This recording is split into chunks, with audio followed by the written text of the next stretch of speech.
지금 세계 에너지의 혈관이 동시에 흔들리고 있습니다. 한국이 왜 다시 가장 위험한 바다를 향해 움직이는지 그 배경을 보면 이번 위기의 성격이 선명해집니다. 지금 세계에서 가장 위험한 바다로 꼽히는 곳이 있습니다. 바로 홍해입니다. 중동과 아프리카 사이에 놓인 좁고 긴 바다인데 현재 예멘의 후티 반군이 이 해역을 장악한 채 상선의 드론과 미사일을 발사하고 있습니다. 그 여파로 전 세계 선박들은 아프리카 최남단 희망봉을 크게 돌아가고 있습니다. 그런데 여기서 또 다른 문제가 터졌습니다. 이란이 호르무즈 해협을 봉쇄한 겁니다. 호르무즈는 중동 산유국들이 석유를 수출할 때 반드시 지나야 하는 해협입니다. 전 세계 원유의 20%가 이 좁은 해협 하나를 통과하는데 그 길이 지금 막혀버린 것입니다. 쉽게 말해 중동 기름이 세상으로 나오는 문이 닫힌 셈입니다. 이 직격탄을 가장 크게 맞은 나라 가운데 하나가 한국입니다. 우리는 원유의 70%를 중동에서 수입하고 그 95%가 지금 봉쇄된 호르무즈를 통과해야 하기 때문입니다. 그래서 정부가 결단을 내렸습니다. 해양수산부가 28개월 동안 유지했던 홍해 진입 금지를 풀었습니다. 원유와 납사 같은 전략물자 수송에 한해서입니다. 현대오일뱅크를 비롯한 국내 정유사들도 곧바로 움직였습니다. 선박 확보, 전쟁보험 가입, 선원 모집까지 서둘렀습니다. 지금 한국 유조선이 세계에서 가장 위험한 바다로 향하고 있습니다. 그런데 호르무즈가 막혔는데 홍해를 뚫어서 사우디 원유를 어디서 가져온다는 걸까요? 2026년 봄, 세계 에너지 시장은 완전히 뒤집혔습니다. 미국과 이스라엘이 이란을 공습했고 이란 혁명 수비대는 곧바로 반응했습니다. 호르무즈 해협을 통과하는 모든 선박을 불태우겠다. 봉쇄 전에는 하루 80척이 오가던 해협이지만 지금은 겨우 2척 정도만 지나갑니다. 그렇다면 한국은 어떻게 됐을까요? 코스피는 하루 만에 7% 급락했습니다. 동북아시아 천연가스 가격은 단 하루 만에 40% 뛰었습니다. 국제 유가는 배럴당 100달러를 돌파했고 전문가들은 최악의 경우 174달러, 심지어 200달러까지 갈 수 있다고 경고하고 있습니다. 여기서 한번 생각해 볼 질문이 있습니다. 지금 우리가 쓰는 기름은 어디서 오는 걸까요? 주유소에서 넣는 그 기름이 어떤 길을 거쳐왔는지 말입니다. 한국은 원유의 70%를 중동에서 들여옵니다. 그중 70%가 호르무즈 해협을 지나야 합니다. 쉽게 말해 한국이 쓰는 기름의 약 60%가 지금 봉쇄된 그 해협을 통과해야 한다는 뜻입니다. 우리나라는 OECD 37개 국가 가운데 원유 수입 의존도 1위입니다. 일본도 상황은 심각합니다. 중동 원유 의존도 5.9%, 호르무즈 경유 비중 72%입니다. 그러나 중국은 다릅니다. 러시아에서 파이프라인으로 원유를 들여오고 있기 때문입니다. 호르무즈 경유 비중이 33%밖에 되지 않습니다. 이번 위기에서 중국만 상대적으로 덜 타격받는 이유가 여기에 있습니다. 아이러니하게도 러시아 덕분에 중국이 웃고 있는 셈입니다. 정부는 비상경제 점검 회의를 열었습니다. 정유사들이 사우디 원유를 확보할 수 있도록 홍해 우회 운항 금지를 풀라고 했습니다. 이에 따라 현대오일뱅크 등 국내 정유사들은 곧바로 유조선 파견 준비에 들어갔습니다. 대외경제정책연구원 발표를 보면 봉쇄가 3개월 이내로 끝나면 배럴당 90달러대, 6개월 이상 지속되면 117달러, 에너지 시설까지 공격받으면 174달러까지 갈 수 있다고 했습니다. 제이디넷코리아가 인용한 분석에서는 6월까지 봉쇄가 이어질 경우 두바이유가 179달러까지 뛸 수 있다고 했고 일부 기관은 200달러 돌파 가능성도 언급하고 있습니다. 이 숫자들이 실감나지 않을 수 있습니다. 하지만 실생활에 미치는 영향은 분명합니다. 유가가 117달러가 되면 먼저 기름값이 오릅니다. 그러면 물류비가 오르고 물류비가 오르면 마트 물가가 뜁니다. 라면, 과자, 생수, 채소, 고기까지 줄줄이 오르게 됩니다. 두바이유가 100달러에 머물기만 해도 한국 소비자 물가는 1.1%포인트 오르고 경제 성장률은 0.3%포인트 깎입니다. OECD는 이미 한국의 2026년 성장률 전망을 주요국 가운데 가장 큰 폭으로 하향 조정했습니다. 2.1%에서 1.7%로 낮췄습니다. 그렇다면 한국은 아무 대책 없이 있는 걸까요? 그렇지는 않습니다. 정부 비축유 7, 640만 배럴, 민간 비축유 3, 800배럴을 합치면 208일치입니다. 약 7개월 분량입니다. 일본이 10일, 중국이 78일인 것과 비교하면 상당히 좋은 편입니다. 이건 하루아침에 만들어진 숫자가 아닙니다. 1차 오일 쇼크와 2차 오일 쇼크를 겪으며 40년 동안 한 방울씩 쌓아온 결과입니다. 4대 정유사인 SK이노베이션, GS칼텍스, S오일, 현대오일뱅크는 이미 전 세계를 뒤져 대체 원유 5천만 배럴을 확보했습니다. 중동 원유 의존도도 86%에서 69%로 낮췄습니다. 미국산 원유 도입도 늘리고 있습니다. 언론 보도에는 4대 정유사, 전 세계를 뒤져 대체 원유 확보의 총력이라는 제목이 나옵니다. 하지만 7개월 버티면 끝나는 문제는 아닙니다. 버티는 동안 경제가 얼마나 망가지느냐가 더 큰 문제입니다. 그래서 한국이 택한 방법은 버티는 것만이 아니라 직접 길을 뚫는 것입니다. 사우디아라비아 얌부항으로 유조선을 보내기로 한 겁니다. 이 지점에서 1980년대로 돌아가 보겠습니다. 1980년 이란과 이라크 사이에 전쟁이 터졌습니다. 8년 동안 100만 명이 이 전쟁으로 목숨을 잃었습니다. 이 전쟁을 겪으며 호르무즈 해협은 언제든 막힐 수 있는 곳이 됐습니다. 미사일이 날아다니고 기뢰가 뿌려지고 유조선이 공격받았습니다. 사우디아라비아는 이 장면을 보며 한 가지 판단을 내렸습니다. 우리 석유는 호르무즈 없이도 팔 수 있어야 한다. 그래서 181년에 공사를 시작한 것이 동서 파이프라인, 영어로 펠로라인입니다.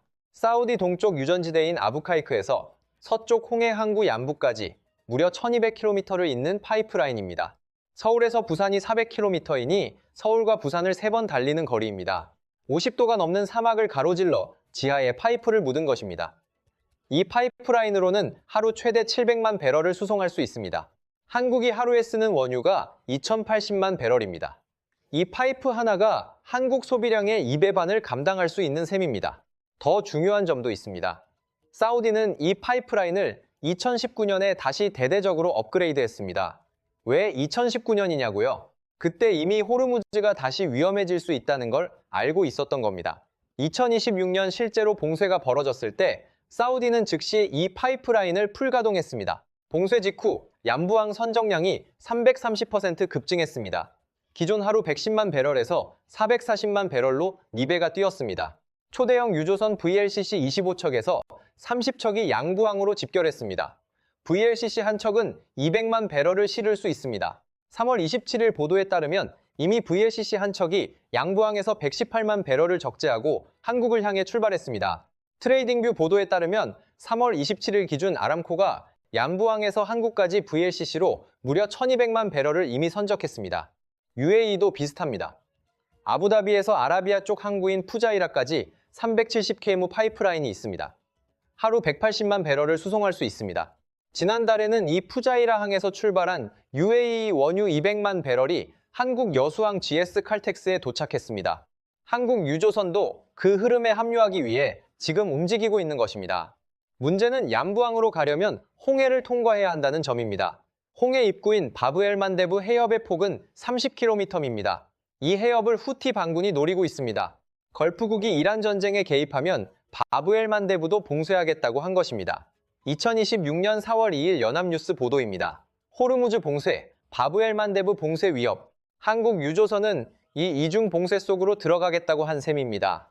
무모해 보일 수도 있습니다. 하지만 여기에 한국의 비장의 카드가 있습니다. 바로 청해부대입니다. 우리 군함이 그곳에 있습니다. 청해부대는 2009년 소말리아 해적 문제가 심각해지자 대한민국 해군이 창설한 특수 해외 파견 부대입니다. 초창기에는 회의적인 시선도 있었습니다. 우리가 저 멀리까지 해군을 보낼 능력이 있느냐는 의문이었습니다. 그런데 창설 2년 만인 2011년 역사에 남을 작전을 펼쳤습니다. 바로 아덴만 여명 작전입니다. 2011년 1월 21일 새벽 화학제품 운반선 3호 주얼리오가 아덴만 해역에서 소말리아 해적 13명에게 납치됐습니다. 한국인 8명을 포함한 선원 21명이 인질로 붙잡혔습니다. 해적들은 AK-47 소총과 RPG 로켓포로 무장하고 있었습니다. 국민들은 뉴스를 보며 가슴을 졸였고 선원 가족들은 밤새 눈물을 흘렸습니다. 청해부대 최영함이 급파됐고 해군 특수전전단 UDT실이 투입됐습니다. 그런데 작전 직전 해적들이 선장 석혜균 씨를 총으로 쐈습니다. 선장이 총에 맞은 겁니다. 선원들은 공황 상태에 빠졌습니다. 그 상황에서도 UDT 대원들은 작전을 멈추지 않았습니다. 헬기에서 로프를 타고 갑판으로 내려와 선내를 장악하기 시작했습니다. 연기탄을 터뜨리고 선실문을 하나씩 열어가며 진입했습니다. 걸린 시간은 6분이었습니다. 단 6분 만에 배를 장악했습니다. 해적 18명 사살, 5명 생포, 선원 21명 전원 구출, 부상당한 석혜균 선장도 신속히 후송해 생명을 살렸습니다. 이 작전 이후 전 세계는 한국 해군을 다시 보게 됐습니다. 미국 해군이 어떻게 한 거냐고 물어봤다는 말도 나왔고 소말리아 해적들 사이에서는 한국 배는 건드리지 마라는 소문이 돌았다고 전해집니다. 그 청해 부대가 지금도 아덴만에 있습니다. 2026년 현재 47진이 파견돼 있습니다. 구축함 대조영함과 260여 명의 장병이 임무를 수행 중입니다. 아덴만은 홍해 아래쪽 바브엘만데브 해역 바로 건너편입니다. 한국 유조선이 지나야 하는 바로 그 길목 옆에 우리 해군이 있는 겁니다. 연간 약 300척의 한국 선박이 이 해역을 통과하고 이는 한국 해상 물류의 29%를 차지합니다. 우리 군함이 앞길을 열고 우리 유조선이 그 뒤를 따라가는 구조입니다. 한국이 이번 위기에 어떻게 반응하는지 보이십니까? 돌아서지 않고 멈추지 않고 스스로 길을 뚫으려는 것입니다. 사실 한국은 50년 전에도 비슷한 위기를 한번 이겨낸 적이 있습니다. 1973년으로 돌아가 보겠습니다. 4차 중동전쟁이 벌어졌습니다. 이스라엘이 아랍을 이겼고 아랍 산유국들은 분노했습니다. 이스라엘 편을 든 나라들의 석유를 팔지 않겠다고 선언했습니다. 원유 가격은 배럴당 3달러에서 12달러로 4개월 만에 4배 뛰었습니다. 한국도 직격탄을 맞았습니다. 물가는 연 3.2%에서 25%로 폭등했습니다. 기름이 없어 차를 몰 수 없었고 버스가 멈추고 공장이 섰습니다. 국민들은 패닉에 빠졌습니다. 그때 박정희 대통령이 결단을 내렸습니다. 우리는 아랍 편이다. 미국의 눈치를 보지 않고 아랍 국가들을 공개 지지했습니다. 그리고 서울 한남동 땅을 내줬습니다. 그곳에 한국 최초의 이슬람 사원인 서울중앙성원을 지어준 것입니다. 1974년부터 1976년까지 공사했고 지금도 그 자리에 있습니다. 용산구 한남동에 가면 볼 수 있습니다. 이것은 단순한 친절이 아니라 아랍 국가들의 마음을 얻기 위한 선택이었습니다. 이어 정주영이 나섰습니다. 박정희 대통령이 정주영 현대건설 회장을 불렀습니다. 달러를 벌어오라고 했습니다. 정주영은 1975년 사막으로 향했습니다. 당시 현대건설은 배를 만들던 회사였습니다. 건설 경험은 많지 않았습니다. 그런데 사우디 제다로 가서 왕족들을 만났고 미국 기업과 유럽 기업이 경쟁하던 입찰에 뛰어들었습니다. 그리고 1976년 사우디아라비아 주베일 산업항 건설 공사를 수주했습니다. 계약 금액은 9억 3천만 달러였습니다. 당시 한국 1년 예산의 %였습니다. 현대건설 하나가 국가 예산의 4분의 1에 해당하는 공사를 따낸 셈이었습니다. 경험도 부족했고 장비도 넉넉하지 않았고 언어도 달랐지만 믿음과 성실함, 빠른 실행력으로 한국인들은 유럽 기업보다 더 열심히, 더 빠르게 해냈습니다. 이 일을 시작으로 한국 건설사들은 중동으로 몰려갔습니다. 1975년 중동에 파견된 한국 근로자 비중은 해외 파견 전체의 30%였지만 1980년에는 80%를 넘었습니다. 1975년 해외 건설 수주는 7억 5천만 달러였고 1980년에는 82억 달러가 됐습니다. 5년 만에 10배 이상 뛴 것입니다. 1975년부터 1980년 사이 한국 외화 수입의 85.3%가 중동건설, 오일머니에서 나왔습니다. 1983년에는 22만 명의 한국 근로자가 중동 사막에서 일하고 있었습니다. 50도가 넘는 사막에서 가족을 두고 떠난 아버지들의 땀이었습니다. 그 돈으로 포스코 제철소, 경부고속도로, 원자력 발전소, 조선소를 지었습니다. 한강의 기적을 떠받친 자금이 중동 사막에서 나왔던 것입니다. 오일 쇼크는 위기였지만 한국은 그것을 기회로 바꿨습니다. 박정희 정부는 오일머니를 에너지 자립에도 투자했습니다. 원자력입니다. 1978년 고리 원자력 1호기가 가동됐고 이후 월성, 영광, 울진의 차례로 원전을 세웠습니다. 지금 한국에는 원전이 26기 있습니다. 세계 5위 수준입니다. 전체 발전량의 30% 이상을 원자력이 담당합니다. 그래서 지금 호르무즈가 막혀도 전기대란은 없다는 분석이 나오는 것입니다. 기름이 부족해도 한국 공장은 돌아갑니다. 50년 전에 준비해둔 결과입니다. 위기가 닥쳤을 때 길을 뚫고 그 다음 위기를 막기 위해 다시 준비하는 나라, 그게 한국입니다. 그리고 그 신뢰와 인프라가 지금 다시 빛을 발하고 있습니다. 현대건설이 주베일 항구를 지었고 삼성물산이 리야드 지하철을 막고 대우건설이 중동 곳곳에 도시를 세웠습니다. 그 기반 위에서 지금 사우디가 얀부항을 운영하고 있고 그 항구에서 한국 유조선이 원유를 싣고 있습니다. 50년 전 정주영이 사막에 심은 씨앗이 2026년에 열매를 맺고 있는 셈입니다. 지금 사우디 비전 2030, MBS가 선언한 탈석유 경제전환과 신도시 네옴건설에도 삼성물산, 현대건설, GS건설이 참여하고 있습니다. 한국은 에너지 위기 속에서도 사우디와의 관계를 계속 깊게 만들고 있습니다. 원유 수급 협력에서 건설 협력까지 이것이 50년 동안 쌓아온 관계의 힘입니다. 그렇다면 이란은 어떻게 됐을까요? 1979년 이란에서 혁명이 일어났습니다. 팔라비 왕조가 무너지고 호메이니가 집권했습니다. 미국 대사관을 점거했고 444일 동안 인질극을 벌였습니다.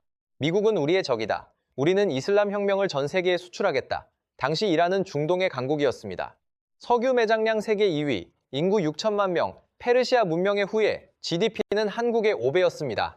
이란 마지막 왕세자 레자 팔라비는 2026년 1월 인터뷰에서 이렇게 말했습니다. 이란은 중동의 한국이 됐어야 했는데 북한이 됐다. 이란 왕세자가 직접 한 말입니다. 1979년 이란의 GDP는 한국의 5배였지만 지금 이란의 1인당 GDP는 4,000달러입니다. 한국은 35,000달러입니다. 47년 만에 완전히 역전된 것입니다. 왜 이런 차이가 벌어졌을까요? 이란은 반미와 혁명 수출을 선택했습니다.